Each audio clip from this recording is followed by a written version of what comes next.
Plagiarisme adalah tindakan mengambil karya orang lain dan mempresentasikannya sebagai karya sendiri, tanpa memberikan pengakuan yang sesuai. Ini adalah pelanggaran yang serius dalam dunia akademis, penulisan kreatif, dan bidang lainnya di mana orang menghasilkan karya tulis. Ada beberapa hal yang dapat dilakukan untuk menghindari plagiarisme, tetapi ada juga beberapa hal yang tidak boleh dilakukan. Berikut adalah beberapa hal yang tidak boleh dilakukan untuk menghindari plagiarisme. Sebelum kita lanjutkan pembahasannya, buat kalian agar channel ini terus berkarya, caranya gampang banget nih. Kalian cukup subscribe dan nyalakan loncengnya. Dukungan kalian sangat membantu banget supaya kita bisa rutin bikin konten dan sama-sama belajar dari channel ini.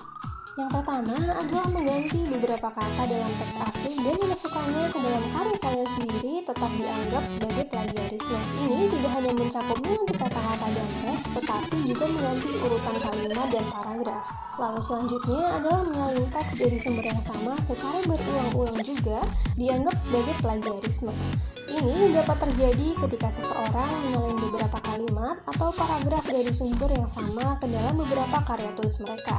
Yang ketiga adalah memakai kutipan panjang tanpa tanda kutip. Memasukkan kutipan panjang tanpa menandainya dengan tanda kutip juga dianggap sebagai plagiarisme. Seorang penulis harus selalu menandai kutipan dengan tanda kutip dengan memberikan sumber asli dari kutipan tersebut. Lalu, menyalin gambar, grafik maupun tabel.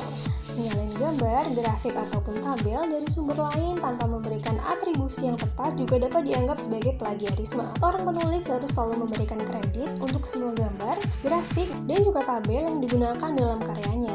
Lalu, menggunakan terlalu banyak materi dari sumber yang sama. Menggunakan terlalu banyak materi dari sumber yang sama juga dapat dianggap sebagai plagiarisme. Seorang penulis harus menggunakan sumber-sumber yang berbeda dan memberikan pengakuan yang tepat untuk setiap sumber yang digunakan dalam karyanya. Dan yang terakhir adalah mengandalkan perangkat lunak pendeteksi plagiarisme. Menggunakan perangkat tersebut untuk menghindari plagiarisme tidak cukup. Penulis harus memahami apa yang dianggap sebagai plagiarisme dan menghindari tindakan plagiarisme secara aktif.